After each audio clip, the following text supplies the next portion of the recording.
Hello बच्चों, क्या हालचाल। काफ़ी दिनों से सोच रहे हैं कि सर नई क्लासेस कब से स्टार्ट होंगे, कब से स्टार्ट होंगे। इतने दिन वेस्ट हो गए हमारे इस लॉकडाउन के चक्कर में। क्लासेस कब स्टार्ट होंगे, रिज़ल्ट कब आएगा। बट रिज़ल्ट भी आने का है, लेकिन अब क्लासेस को स्टार्ट करना पड़ेगा। अदरवाइज़ काफ़ी ज़्यादा टाइम अगर निकल जाए तो बाद में फिर क्या होगा, स्पीड बढ़ानी पड़ेगी। और ज़्यादा स्पीड में अगर पढ़ाएगा है तो फिर समझने में मुश्किलें आती है, बराबर प्रिपरेशन नहीं होता। तो अब हम लोगों ने अपने क्लासेस को स्टार्ट किया है। हमारे जो क्लासेस है that is chemistry guidance point, इसमें हम लोग डिस्कस करेंगे about the subject of the chemistry. Chemistry का स्कोप क्या है, उसे किस तरीके से हम लोग ईजिली प्रिपेयर कर सकते हैं, ये सारी की सारी तैयारी हम लोग करेंगे इस अपने चैनल के माध्यम से। आज समझते हैं हम लोग की केमिस्ट्री होता क्या है एंड बेसिकली केमिस्ट्री को किस तरीके से हम लोग डिवाइड करेंगे, कैसे कैसे हम लोग उसकी स्टडी को आगे बढ़ाते जाएंगे।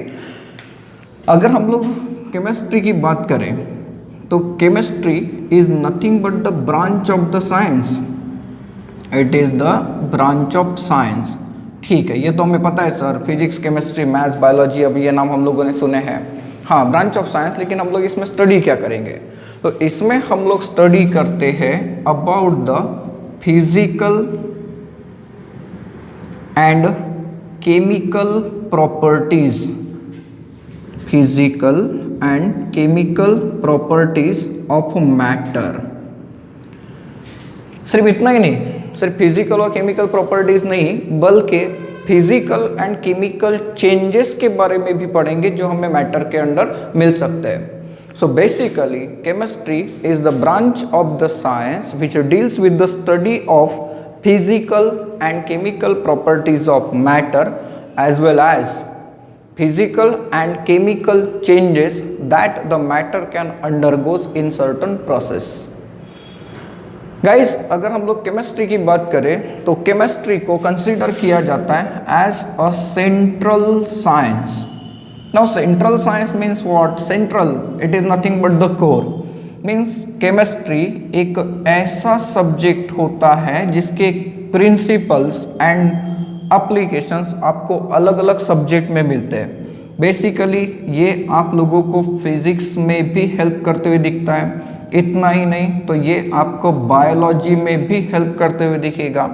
इसके अलावा कई सारे जो अप्लाइड साइंसेस है, नाउ अप्लाइड साइंस में इंजीनियरिंग एंड टेक्नोलॉजी आ गया। इसके अलावा इवन मेडिसिन की field that is medicinal chemistry.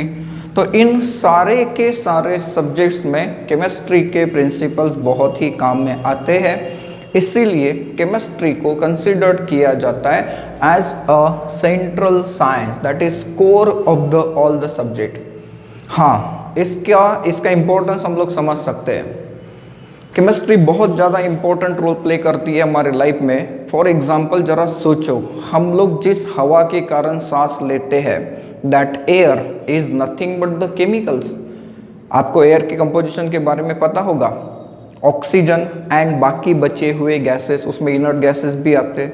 इन सब को मिलाकर, नाइट्रोजन भी है, इन सब को मिलाकर जो हम लोग ब्रीथ करते हैं वो एयर केमिस्ट्री की देन है, मीन्स केमिकल्स है। हम लोग जो खाना खाते हैं, तरह तरीके के फूड्स हम लोग खाते हैं। जरा सोचिए, बॉडी में जाने के बाद प्रोटीन्स, विटामिन्स, इसके अलावा ग्लूकोज, ये सारी की सारी चीज़ें, ये सारे के सारे जो कंपाउंड्स हैं, ये हमारी प्रॉपर ग्रोथ के लिए काफ़ी इंपॉर्टेंट मानी गई है। तो ये सारे के सारे क्या हैं? केमिकल। इतना ही नहीं, जो फ्लूइड्स हम लोग डेली इनटेक करते हैं, ड्रिंक करते हैं, सिंपली वाटर लो या फिर कई सारे जूसेस को ले लो, मिल्क को ही ले लो, ये सारे के सारे केमिकल्स ही तो है। मैं बेसिकली अगर देखा जाए तो आपके आजू बाजू में आपके लाइफ से रिलेटेड बस केमिस्ट्री केमिस्ट्री और सिर्फ केमिस्ट्री ही होती है। नाउ केमिस्ट्री की अगर हम लोग बात करें तो ये काफ़ी बहुत बड़ा सब्जेक्ट हो गया है एंड देयरफॉर जैसे जैसे हम लोग साइंस एंड टेक्नोलॉजी की डेवलपमेंट के बारे में सोचते हैं वैसे वैसे सब्जेक्ट भी डेवलप होता गया एंड देन आफ्टर हम लोगों ने इसे डिवाइड भी किया है। खैर आजकल तो इतनी सारी टेक्नोलॉजीज आ गई, इतना साइंस डेवलप होते जा रहा है कि हम लोग केमिस्ट्री का इस्तेमाल ज़्यादा से ज़्यादा यूज़ कर सकते हैं for the welfare of the human beings. जैसे आजकल कई सारी बीमारियों के ऊपर जो दवाइयाँ निकलती है, मेडिसिन निकलती है, वायरस का सीजन चल रहा है, उसके ऊपर ट्रीटमेंट जब करने की बात आती है तो किसके द्वारा हम लोग करेंगे? मेडिसिन। ये मेडिसिन बेसिकली क्या केमिकल्स नहीं है? अरे इवन बुखार आ जाए तो आप लोग सबसे पहले जो मेडिसिन लेते हैं वो पैरासीटामोल, वो भी तो केमिकल ही है, बराबर है। सर्दी खांसी हो जाए तो उसके लिए हम लोग कोई सायरप यूज़ करते हैं, वो भी तो केमिकल्स ही है। मीन्स ऐसी कोई भी मेडिसिन नहीं जिसे हम लोग केमिकल्स की कैटेगरी में ना रख सके, सारे के सारे केमिकल्स है। And therefore study of chemistry ये काफ़ी इंपॉर्टेंट बन जाता है। केमिस्ट्री काफ़ी बड़ा सब्जेक्ट है और फिर हम लोग इसे डिवाइड कर सकते हैं। कैसे डिवाइड कर सकते हैं? देखो, इसे मैं हेडिंग देता हूँ nature of chemistry, nature of chemistry, और you can say branches of chemistry. हम लोग इसे ऐसी भी हेडिंग बना सकते थे कि कैसे कैसे किस किस ब्रांच में हम लोग केमिस्ट्री को क्लासीफाई करें। हमने केमिस्ट्री को क्या कहा है कि chemistry is the branch of the science that deals with the study of physical and chemical properties of matter as well as physical and chemical changes that the matter can undergoes. Now chemistry की study को हम लोग divide करते हैं। जो chemistry है, इस chemistry को बेसिकली हम लोग 5 ब्रांचेस में डिवाइड करते हैं, जिसमें सबसे पहली ब्रांच हम लोग रखते हैं organic chemistry. Now organic chemistry का मीनिंग क्या होता है? ऑर्गेनिक केमिस्ट्री में हम लोग क्या स्टडी करेंगे? अब तो ये पता चल गया कि organic chemistry is the branch of chemistry, है ना?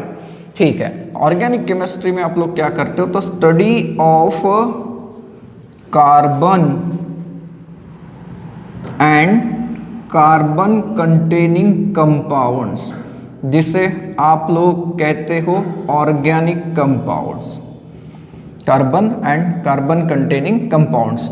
एक अकेला एलिमेंट, देखिए पीरियोडिक टेबल में 118 एलिमेंट्स है, हाँ, लेकिन उसमें से एक अकेला एलिमेंट कार्बन, और उसके कंपाउंड्स की अगर बात करें तो इसके लाखों करोड़ों कंपाउंड्स है।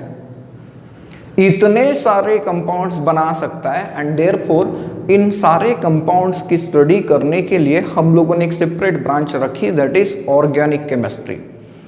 ऑर्गेनिक केमिस्ट्री में आप लोग कार्बन कंटेनिंग कंपाउंड की स्टडी करते हो। इसका मतलब ये हो रहा है कि सर ऐसे कंपाउंड जो कार्बन के हैं उन्हें हम लोग ऑर्गेनिक कंपाउंड्स कहेंगे, हाँ, एक्सेप्ट जैसे कार्बोनेट्स है, बाइकार्बोनेट्स है, ये जो ऑक्साइड्स होते हैं, ये जो कंपाउंड्स है, इन्हें आप लोग ऑर्गेनिक की कैटेगरी में नहीं रखते, because these are basically considered as the compound of oxygen, not of carbon.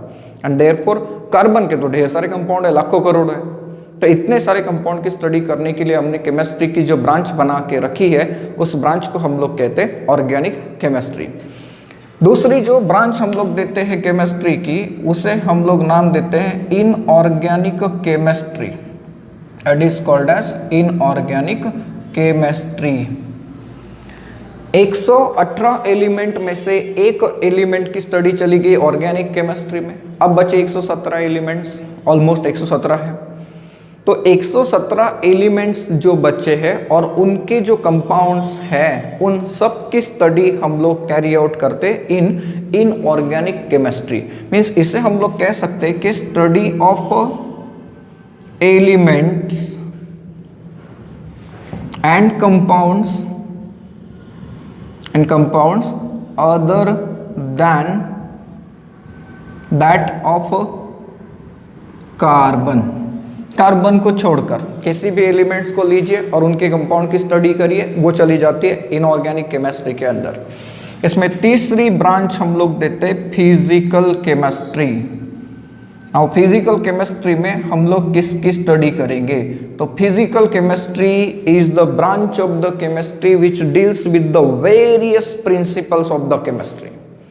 जैसे कोई प्रोसेस अगर आप लोग कैरी आउट करते, कोई रिएक्शन कैरी आउट करते, तो रिएक्शन मतलब क्या? बेसिकली आपने अभी तक इतना पढ़ा है कि सर रिएक्टेंट कन्वर्ट होगा इनटू प्रोडक्ट, हाँ, लेकिन रिएक्टेंट की क्वांटिटी कितनी है, प्रोडक्ट कितना बना, कितने स्पीड से रिएक्टेंट प्रोडक्ट में कन्वर्ट हुआ, उसे कैरी आउट करने के लिए टेम्परेचर कितना लगा, प्रेशर लगा कि नहीं लगा, अगर लगा तो कितना लगा।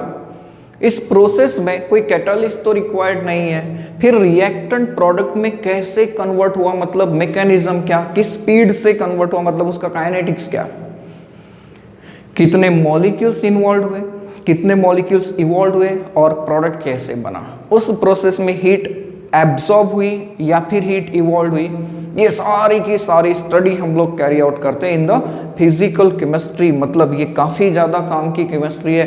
ये रिएक्शंस कैरी आउट करने के लिए, रिएक्शंस को कंट्रोल करने के लिए भी हम लोग इसका इस्तेमाल करेंगे। तो काफ़ी इंपॉर्टेंट है। तीसरा वाला जो टाइप है केमिस्ट्री का, दैट इज फिजिकल केमिस्ट्री, जिसमें पूरे फिजिकल और केमिकल प्रोसेस जो हम कैरी आउट करने वाले हैं उन सब के पैरामीटर्स की स्टडी हम किस में करते हैं, फिजिकल केमिस्ट्री के अंदर। टेम्परेचर, प्रेशर, वॉल्यूम, मास, सब कुछ इसी के अंदर हम लोग स्टडी करेंगे। इसके अलावा हम लोग केमिस्ट्री को और भी क्लासीफाई करते हैं एज अ बायो केमिस्ट्री। देखिए, बायो मतलब बायोलॉजी है ना, एंड बायो मतलब लाइफ। तो सर केमिस्ट्री क्यों आ गई? केमिस्ट्री के अलावा कुछ नहीं, आपकी बॉडी में सब कुछ केमिकल्स हैं। इवन आप लोगों का मूड खेलने का, कूदने का, पढ़ाई करने का काफ़ी कम होता है पढ़ाई करने का मूड, लेकिन है ये सारे के सारे केमिकल्स की कृपा है। हमारे ब्रेन में कई सारे हार्मोन्स रिलीज किए जाते हैं, ब्रेन ऑर्डर देता है कि ऐसा आपको बिहेव करना है, तो it is due to the chemicals. ना बायोकेमिस्ट्री में क्या स्टडी करेंगे सर? तो बायोकेमिस्ट्री में हम लोग ऐसे केमिकल्स की स्टडी करेंगे जो कि बायो के अंदर है, मतलब लाइफ के अंदर मीन्स बॉडी के अंदर। हमारी बॉडी के अंदर कई सारे केमिकल्स हैं जिन्हें हम लोग बायोमोलिक्यूल्स कहते हैं। Carbohydrate, fat, vitamin, enzymes, hormones, ये सारे के सारे, इन सब की स्टडी जिसके अंडर हम लोग कैरी आउट करते हैं उसे हम लोग कहते हैं बायोकेमिस्ट्री। एंड केमिस्ट्री का आखिरी जो टाइप हम लोग देते हैं उसे हम लोग कहते हैं analytical chemistry. It is called as what? Analytical chemistry. अब एनालिटिकल केमिस्ट्री में क्या करेंगे? तो एनालिटिकल केमिस्ट्री को समझो जरा, इसमें एनालिसिस छुपा हुआ है। जैसे एनालिसिस मीन्स क्या सर? आप लोगों का अगर रिजल्ट आ जाए तो आप लोग सबसे पहले मार्कशीट को वेरीफाई करते हो, कितने में से कितने मार्क्स आए, किस सब्जेक्ट्स में कितने मार्क्स आए, फिर उनका परसेंटेज क्या है, मतलब आपने अपने मार्क्स का क्या किया? एनालिसिस किया। ठीक वैसे केमिस्ट्री का ये ब्रांच, ये सारे के सारे रिएक्शन तो हम लोग कैरी आउट करेंगे। जैसे मान लो कोई रिएक्शन आपको कैरी आउट करना है, पर्टिकुलर क्वांटिटी में आपको प्रोडक्ट चाहिए, तो आपको रिएक्टेंट कितना लेना पड़ेगा, कैलकुलेट करना पड़ेगा ना, एनालाइज करना पड़ेगा कि सर मैं इतना रिएक्टेंट अगर लेता हूँ तो मुझे इतना प्रोडक्ट मिल सकता है, बराबर है। तो ये सारा का सारा जो एनालिसिस किया जाता है वो हम लोग कैरी आउट करते हैं एनालिटिकल केमिस्ट्री में। इतना ही नहीं, कोई कंपाउंड अगर हमने बना दिया तो उस कंपाउंड को आइडेंटिफाई करना कि वही बना कि नहीं बना, उस कंपाउंड के अंदर जो एलिमेंट्स है उसका कंपोजिशन चेक करना परसेंटेज के टर्म में, ये सारी की सारी स्टडी हम लोग कैरी आउट करेंगे किसमें? एनालिटिकल केमिस्ट्री के अंदर। तो केमिस्ट्री को बेसिकली हम लोग 5 टाइप में क्लासीफाई कर रहे हैं। ऑर्गेनिक केमिस्ट्री, जिसमें आप study of carbon and there compounds की स्टडी करेंगे। इनऑर्गेनिक केमिस्ट्री, कार्बन को छोड़कर जितने भी एलिमेंट्स है पीरियोडिक टेबल में उन सब की स्टडी हम लोग किस में करेंगे? इनऑर्गेनिक केमिस्ट्री में। देन उसके बाद आता है फिजिकल केमिस्ट्री का नंबर, जिसमें पूरे पैरामीटर्स, फिजिकल पैरामीटर्स कह सकते हैं, टेम्परेचर होगा, प्रेशर होगा, वॉल्यूम होगा, मास होगा, इसके अलावा कैटालिस्ट है या नहीं है, कितना स्पीड है रिएक्शन का, वो सारी स्टडी फिजिकल केमिस्ट्री में होगी। बायोकेमिस्ट्री में बायोकेमिकल्स की स्टडी होगी, मतलब लाइफ के अंदर रहने वाले, लिविंग सेल के अंदर रहने वाले केमिकल की स्टडी। एंड एनालिटिकल केमिस्ट्री में हम लोग क्या करते हैं? आइडेंटिफिकेशन करते हैं कंपाउंड्स का, उसका कंपोजिशन का एनालिसिस करेंगे एंड क्वांटिटेटिव मेजर करेंगे कि कितने रिएक्टेंट से कितना प्रोडक्ट बन सकता है, एंड देयरफॉर उससे पता चलेगा कि ये रिएक्शन हमें फ़ायदा देगी या नहीं देगी। ये सारी चीज़ें आप लोग एनालिटिकल केमिस्ट्री के अंडर कैरी आउट कर सकते हैं। नाउ अब जरा सोचिए, मैंने कहा केमिस्ट्री क्या है, तो केमिस्ट्री के बारे में हमें ये पता चला कि sir it is the study of matter. हाँ, स्टडी ऑफ मैटर। तो मैटर क्या? नेक्स्ट कॉन्सेप्ट हमारा वही है कि मैटर मीन्स व्हाट। अगर मैटर क्या है ये किसी ने पूछा तो anything around us is the matter. हमारे आजू बाजू में जो भी चीज़ें प्रेजेंट है वो सारी की सारी मैटर ही तो है। बोर्ड मैटर, चश्मा, मार्कर, ये सारा का सारा मैटर है। हाँ, लिविंग नॉन लिविंग अलग हो सकता है, लेकिन है तो मैटर। तो anything around us is nothing but the matter. Now ये जो मैटर होता है, इस मैटर को हम लोग क्लासीफाई करते हैं। अगर मैटर के क्लासिफिकेशन को हम लोग देखें तो बेसिकली हम लोग मैटर को दो टाइप में क्लासीफाई करते हैं। बेसिकली दो टाइप में क्लासीफाई, जिसमें से एक होता है प्योर सब्सटेंस, एक होता है प्योर सब्सटेंसेस, एंड दूसरा जो होता है इससे हम लोग कहते हैं मिक्सचर, इन्हें हम कहते हैं मिक्सचर्स। नाउ प्योर सब्सटेंसेस की अगर हम लोग बात करें तो जो प्योर सब्सटेंसेस होते हैं इन्हें हम लोग आगे क्लासीफाई करते हैं। इन्हें हम लोग क्लासीफाई करते हैं एज एलिमेंट्स एंड कंपाउंड्स। इन्हें हम लोग क्लासीफाई कर रहे हैं as elements and compounds. And इसमें भी जो एलिमेंट्स होते हैं इसे आप लोग तीन कैटेगरी में क्लासीफाई करते हो। इसमें पहली जो कैटेगरी होती है इसे आप कहते हो मेटल्स, दूसरी जो कैटेगरी आप लोग रखते हो उसे कहते हो नॉन मेटल्स, एंड तीसरी जो कैटेगरी रखते हैं इसे हम लोग कहते हैं मेटलॉइड्स। इन्हें हम लोग कहते हैं मेटलॉइड्स। मिक्सचर की अगर बात करें तो मिक्सचर को आप लोग दो कैटेगरी में क्लासीफाई करते हो। एक जो कैटेगरी होती है इसे हम लोग कहते हैं होमोजीनस मिक्सचर, एंड दूसरी जो कैटेगरी होती है इसे हम लोग कहते हैं हेटेरोजीनस मिक्सचर। देखिए, इस तरीके से हम लोग मैटर को क्लासीफाई कर रहे हैं। बेसिकली हम लोग मैटर को दो कैटेगरी में क्लासीफाई कर रहे हैं, pure substances and the mixture. इन दोनों में डिफरेंस है, पहले इसे समझते हैं प्योर सब्सटेंस एंड मिक्सचर क्या है। अगर हम लोग प्योर सब्सटेंसेस की बात करते हैं, प्योर सब्सटेंसेस, प्योर नाम से ही पता चलता है कि एवरीथिंग इज प्योर। हाँ, प्योर सब्सटेंसेस ऐसे सब्सटेंसेस है जिनमें कंपोजिशन जो होता है वो हमेशा यूनिफॉर्म रहता है, उसमें कोई भी चेंजेस नहीं आते। जैसे मान लीजिए कि मेरे पास इतना बड़ा अगर गोल्ड का रॉड है तो ये गोल्ड ही है, ऐसा नहीं कि यहाँ पर गोल्ड और कोई दूसरा यहाँ पर प्रेजेंट है। कि यहाँ पर गोल्ड की जो प्रॉपर्टीज मैं ऑब्जर्व करूँगा वही प्रॉपर्टीज मुझे यहाँ पर भी मिलेंगी, बराबर है। अगर आप लोग किसी मेटल को लेते हो, जैसे गोल्ड की हम लोग बात कर रहे हैं, तो ये क्या हो गया प्योर। मान लीजिए कि इतना बड़ा मेरे पास शुगर का क्रिस्टल है, तो सर सारे के सारे जो क्रिस्टल्स उसके अंदर छुपे हैं छोटे छोटे, वो सारे के सारे प्योरली किसके बने होंगे, ओनली ऑफ द शुगर, बराबर है। तो जो प्योर सब्सटेंसेस है वो उनका कंपोजिशन कैसा रहेगा, यूनिफॉर्म रहेगा, बराबर है, उसमें कोई भी मिलावट नहीं है। जैसे एक ग्लास प्योर वाटर की अगर बात करें तो उसमें सिर्फ वाटर के ही मॉलिक्यूल्स होंगे, कुछ दूसरा तो नहीं होगा। तो ये क्या हो गए, प्योर सब्सटेंसेस हो गए, बराबर है। और प्योर सब्सटेंसेस को आपने कैसे क्लासिफाई कराया, दो कैटेगरी में, एलिमेंट्स एंड कंपाउंड्स। इन्हें हम लोग आगे पढ़ेंगे। मिक्सचर की अगर बात करें तो इसका एग्जाम्पल देखो, आप लोग ले सकते हो गोल्ड, AU किसका सिंबल होता है, गोल्ड का।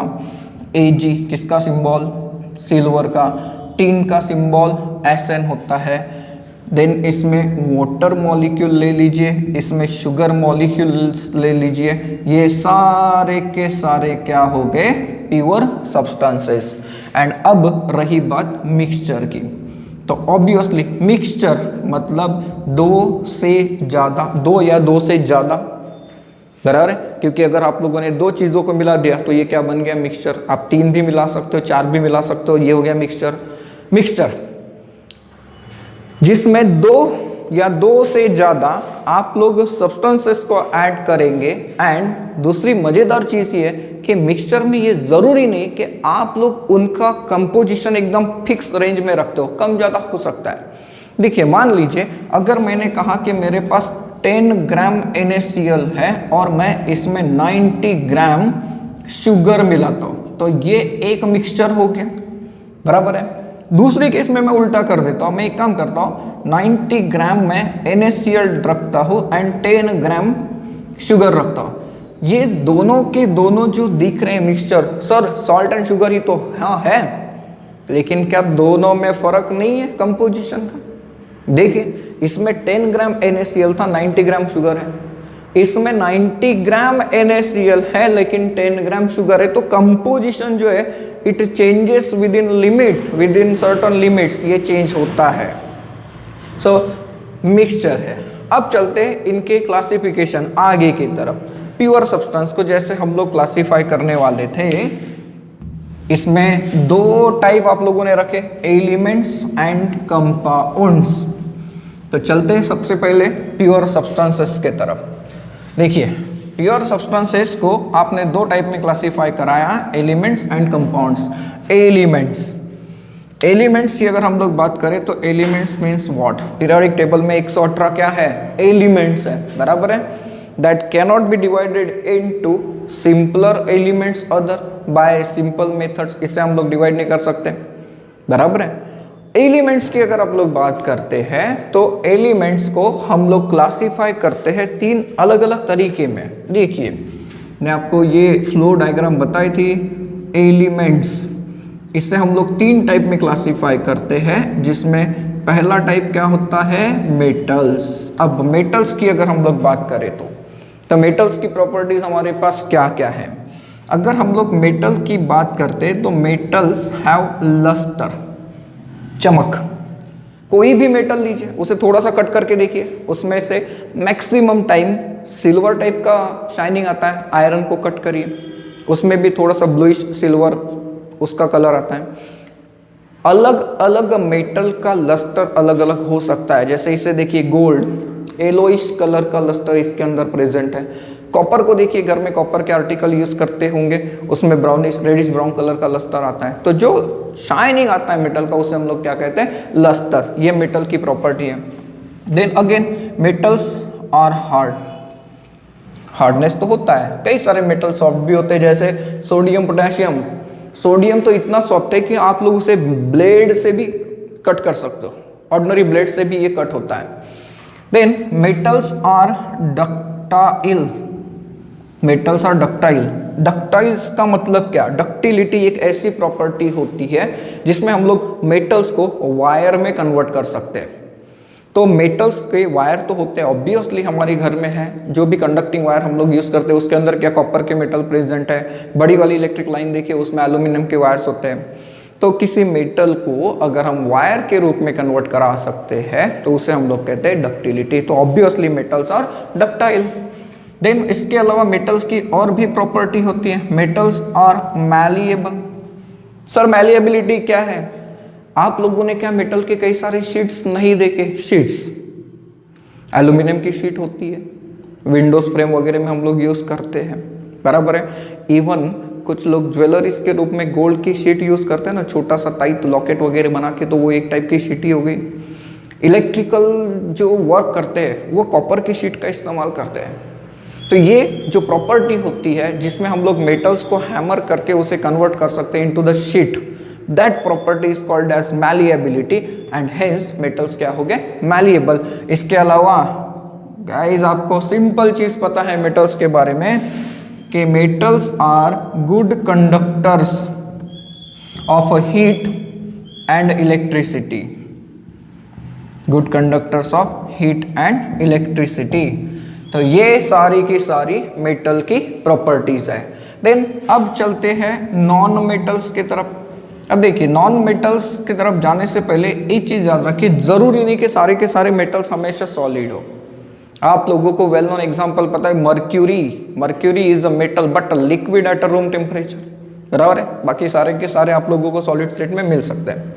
नाउ नॉन मेटल्स क्या है, तो नॉन मेटल्स की अगर हम लोग बात करें तो non metals do not have lustre, do not have lustre, इनमें लस्टर नहीं होता। लेकिन मैं आप लोगों को एक चीज ऐसे बताऊंगा कि यू कांट इमेजिन कि सर इसमें तो लस्टर है लेकिन ये मेटल नहीं है। हाँ सोचिए जरा, ये जो नाम मैंने लिखा डायमंड, डायमंड काफी ज्यादा चमकता है लेकिन डायमंड मेटल नहीं है। इसके अलावा आयोडीन, ये ऐसा एलिमेंट है जो है तो नॉन मेटल लेकिन इसके अंदर मेटालिक लस्टर प्रेजेंट है, आयोडीन चमक सकता है। अगर हम लोग कंडक्टर्स की प्रॉपर्टी की बात करें तो these are the non conductors. Non metals की अगर हम लोग बात करें तो these are non conductors of heat and electricity. इसमें भी एक एग्जांपल है ग्रेफाइट। एक्सेप्शन देखिए, केमिस्ट्री में एक्सेप्शन ही एक्सेप्शन होता है। ग्रेफाइट की अगर बात करें तो ये नॉन मेटल है, कार्बन का एक आइसोटोप है ये, लेकिन फिर भी ये अच्छा कंडक्टर होता है। आप लोगों ने बचपन से देखा होगा रिमोट के अंदर जो सेल होते हैं उसमें एक ब्लैक कलर का रॉड होता है, तो वो जो ब्लैक कलर का रॉड होता है वो ग्रेफाइट ही है, और उसमें उसका काम क्या, तो एज अ कंडक्टर वो कंडक्टर का काम करता है। अगेन अगर हम लोग दूसरी प्रॉपर्टीज की बात करें तो नॉन मेटल्स में आपको डक्टिलिटी की प्रॉपर्टी नहीं मिलेगी, मैलिएबिलिटी की प्रॉपर्टी नहीं मिलेगी, because non metal generally brittle होते हैं। ब्रिटल मीन्स अगर हम लोगों ने उसे जोर से हैमर कर दिया तो वो शीट में कन्वर्ट नहीं होता, वो टुकड़ों में टूट जाता है। ब्रिटलनेस, तो ब्रिटलनेस का एग्जांपल चॉक। चॉक को आप लोग प्रेस करके देखिए, एक चॉक लीजिए और उतना आयरन का भी रॉड लीजिए, दोनों को ठोक के देखो, आयरन का जो रॉड है it will get converted into sheet, लेकिन क्या चॉक होगा शीट में कन्वर्ट? नहीं, वो टूट जाएगा, बिखर जाएगा। तो ये ब्रिटलनेस जो प्रॉपर्टी होती है ये किसकी होती है? नॉन मेटल्स की। देन थर्ड जो टाइप होता है एलिमेंट्स का वो है मेटालॉइड्स। मेटालॉइड्स, नाउ मेटालॉइड्स क्या है? पीरियोडिक टेबल में ऐसे कुछ एलिमेंट्स हैं जो मेटल्स और नॉन मेटल के बीच में फंस जाते हैं। मतलब क्या sir? Means under certain conditions उनकी जो प्रॉपर्टीज है ये मेटल के समान बिहेव करती है, एंड अंडर सर्टन कंडीशन वो प्योरली नॉन मेटल के समान बिहेव कर जाते हैं। तो ऐसे जो एलिमेंट्स होते हैं इन एलिमेंट्स को हम लोग कहते हैं non metals, that is nothing but the metalloids. For example silicon, for example germanium, ये ऐसे एलिमेंट्स हैं जिनका इस्तेमाल किया जाता है in terms of the various electronic devices. कई सारे डिवाइसेस में आप लोगों को ये मिलते हैं जिन्हें हम लोग सेमीकंडक्टर कहते हैं। ठीक है, सिलिकॉन का तो काफ़ी ज़्यादा इस्तेमाल होता है सेमीकंडक्टर्स के रूप में।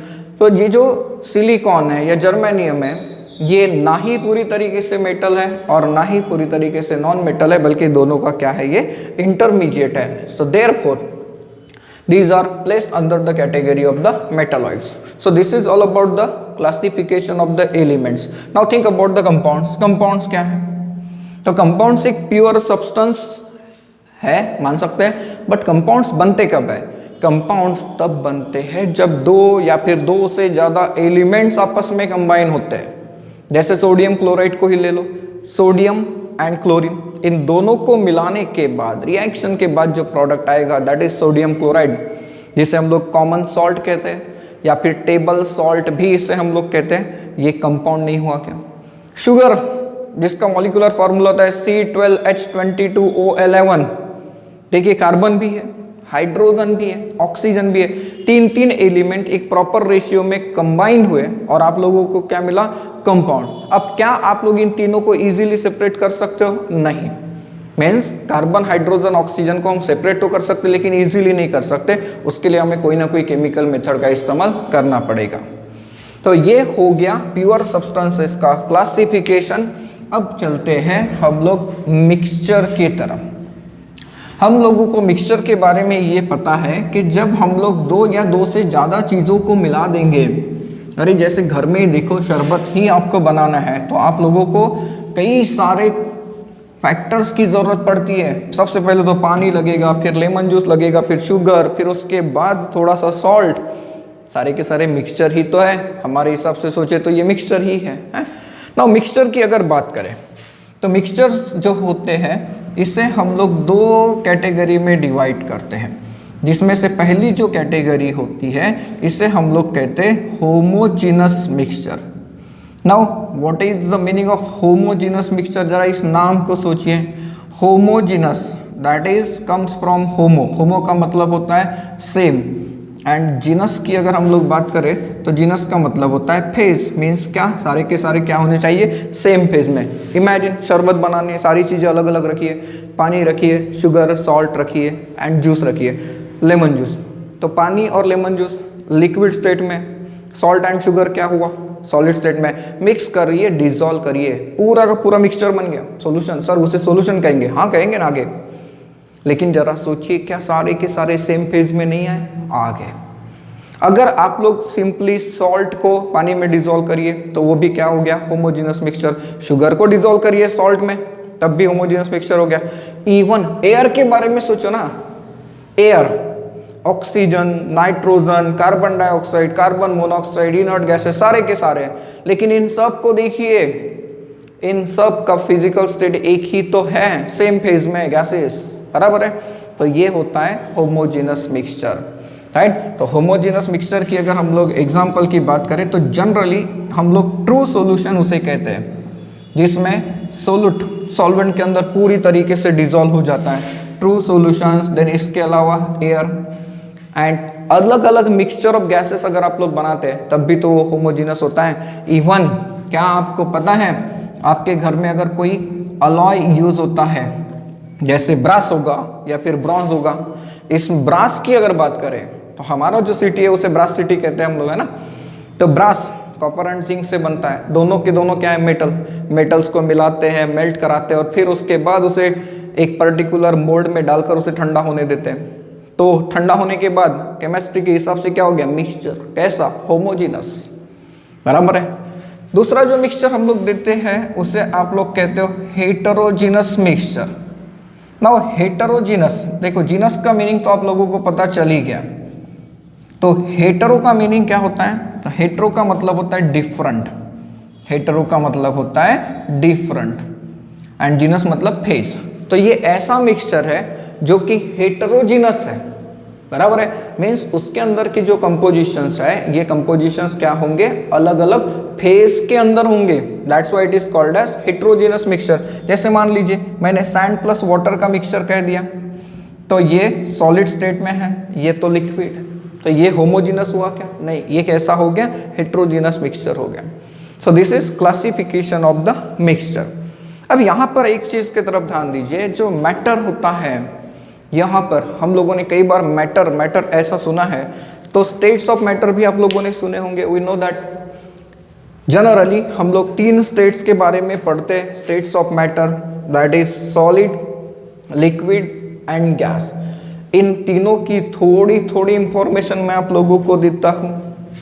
अगर हम लोग solid, liquid and gases, that is vapours कह सकते हो, इन सब की अगर हम लोग बात करें, छोटी सी एडिंग, जो हमें तो पूरा लेसन पढ़ना है, स्टेट्स ऑफ मैटर इस नाम का। तो सॉलिड्स के बारे में क्या ख्याल है, लिक्विड के बारे में क्या ख्याल है, and what about the gases.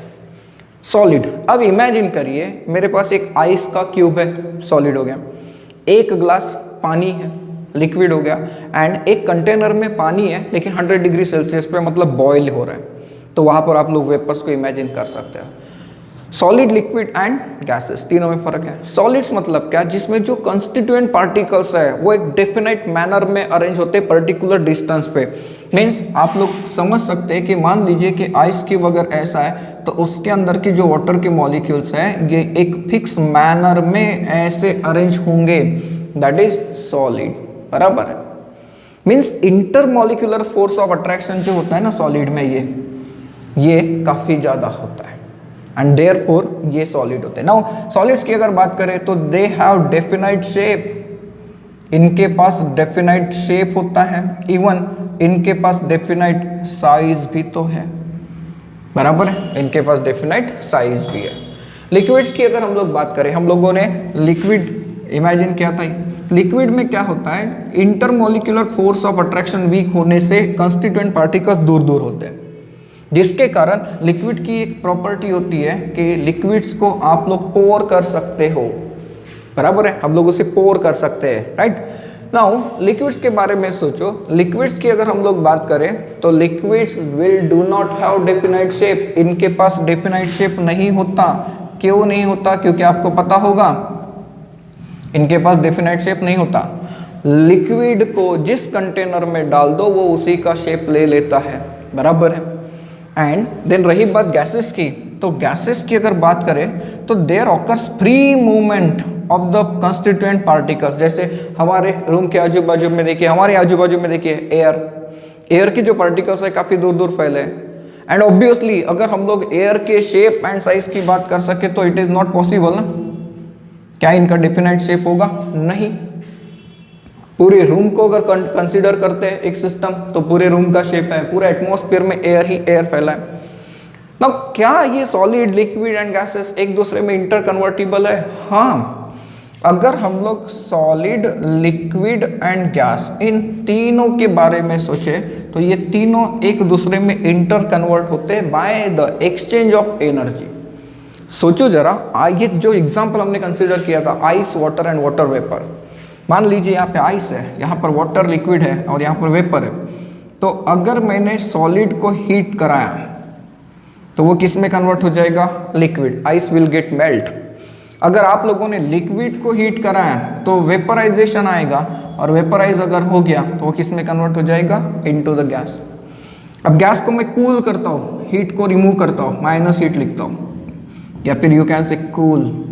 Gas को कूल करिए, गैस को कूल करने से वो क्या होगा? लिक्विफाई होगा, गैस लिक्विड में आ जाएगा। एंड लिक्विड को फिर से कूल करिए, वो किस में कन्वर्ट हो जाएगा? Into the solid. सो ये तीनों के तीनों जो स्टेट्स ऑफ मैटर्स है, सॉलिड, लिक्विड एंड गैस, ये तीनों एक दूसरे में इंटर कन्वर्टिबल होते हैं bye means of the exchange of the energy. Now अब हम लोग चलते हैं about the properties of matter. धीरे धीरे करके हमारी केमिस्ट्री की स्टडी भी स्टार्ट होगी। ये काफ़ी बेसिक लेसन है, that is properties of matter. अगर हम लोग मैटर की प्रॉपर्टीज की बात करें तो every matter is associated with to main properties. अब वो कौन सी? इसमें सबसे पहली जो प्रॉपर्टी आप लोग देते हैं, इस प्रॉपर्टी को हम लोग कहते हैं फिजिकल प्रॉपर्टीज। इसे हम कहते हैं physical properties. Now physical properties की अगर हम लोग बात करें तो इसमें क्या होगा?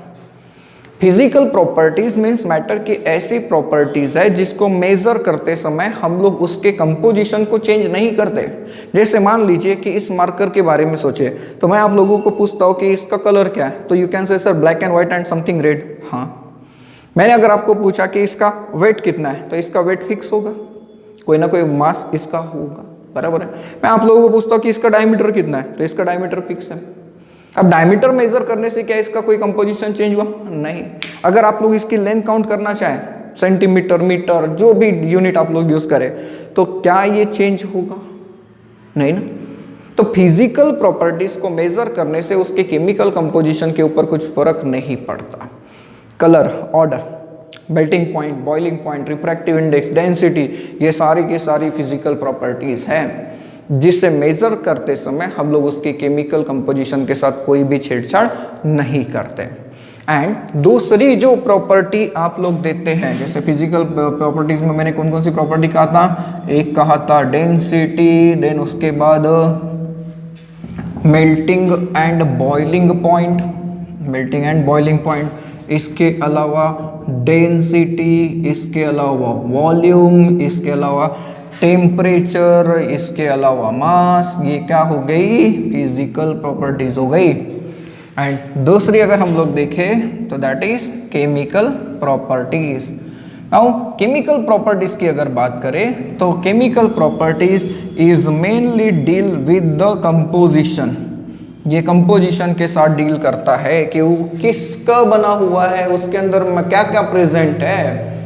तो केमिकल प्रॉपर्टीज की अगर बात करें तो इसमें हम लोग ये भी पता करते हैं कि पर्टिकुलर कोई कंपाउंड की अगर हम स्टडी कर रहे हैं तो वो कैसे बनेगा, किस एलिमेंट से मिलकर बनेगा। हम उसमें ये भी पता करेंगे कि उसका बाकी जो रिएजेंट्स है, बाकी जो केमिकल्स है, उसके साथ उसका रिएक्शन कैसा होगा। तो ये सारा जब हम लोग स्टडी करेंगे, केमिकल प्रॉपर्टी स्टडी करेंगे, तो ऐसे केस में रिएक्शंस होंगी। हाँ, और जब रिएक्शंस होगी तो उसकी केमिकल प्रॉपर्टीज चेंजेस होगी। मींस केमिकल प्रॉपर्टीज की अगर बात करें तो ये चेंज होता है, जैसे जैसे आप लोग उसके ऊपर रिएक्शन अप्लाई करो या स्टडी अप्लाई करो, उसके हिसाब से आपको क्या होता हो दिखेगा, चेंजेस मिलते जाएंगे, कंपोजिशन क्या हो जाएगा, चेंज होता जाएगा। तो ये जो प्रॉपर्टीज है, properties of matter, physical and chemical properties. Now physical properties को हम लोग क्या मेजर कर सकते हैं? हाँ, तो फिजिकल प्रॉपर्टीज जो होती है ये मेजरेबल प्रॉपर्टीज है।